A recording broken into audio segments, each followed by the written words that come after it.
Mamlakatimizda pomidor viruslari va sitruslar zararkunandalarga qarshi kurash olib borish maqsadida joriy yilning 15-yanvardan 16-fevraliga qadar dolzarb 30 kunlik e'lon qilingan. Jizzax viloyat o'simliklar karantini va himoyasi boshqarmasi tomonidan ushbu oylik davomida ekinlarning fitosanitar xavfsizligini ta'minlash, zararli organizmlar tarqalishining oldini olishga qaratilgan chora-tadbirlar amalga oshirilmoqda.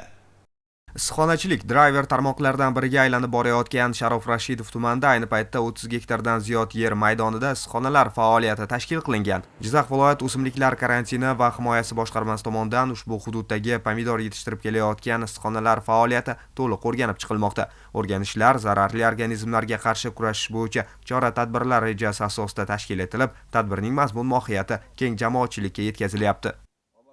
Dolzarb 30 kunlik davomida sitrus va sabzavot ekinlari ekilgan maydonlarni to'liq xatlovdan o'tkazish ko'zda tutilgan. Shuningdek, pomidorning jigarrang bujmayish virusi kasalligi hamda pomidor kuyasi, sitrus inlik kuyasi, sitrus oq qanoti kabi zararkunandalarga qarshi monitoring olib borilib, issiqxonalar mas'ullariga sifatli mahsulot yetishtirish borasida ilmiy asoslangan zaruriy tavsiyalar berib borilmoqda. Ta'kidlash joizki, boshqarma tomonidan o'tkazilayotgan monitoring va tahlil natijalari dala nazorati avtomatlashtirilgan axborot tizimida umumlashtiriladi.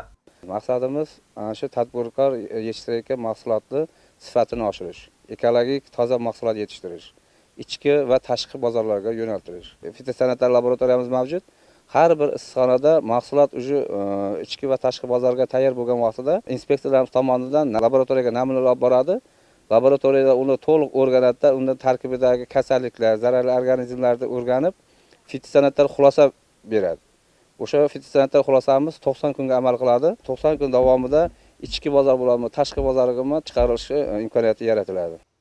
Mutaxassislarning ta'kidlashlaricha, pomidor jigarrang bujmayish virusi kasalligi yangi va juda kam o'rganilgan virus bo'lib, juda tez tarqalish xususiyatiga ega. Pomidorda u o'simlik barglarida mozaikalarni hosil qiladi. Barglar o'z holatini o'zgartiradi. Mevalarda jigarrang ajinli dog'lar paydo bo'ladi. Jizzax viloyat o'simliklar karantini va himoyasi boshqarmasi vakillarining ma'lum qilishlaricha, Jizzax viloyatida pomidorning jigarrang bujmayish virusi aniqlanmagan.